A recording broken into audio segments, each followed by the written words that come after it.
2011, we're going to have 25 new shows. See ya! We're just trying to put together a really nice show that's super high impact. There's always something going on, always an opportunity for somebody to see something that they've never seen before.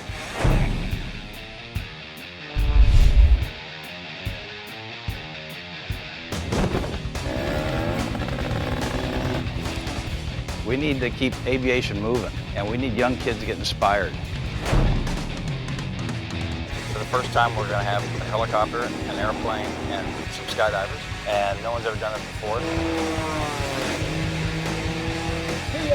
I get to go up there and take that airplane and paint that perfect picture in the sky for everybody to enjoy.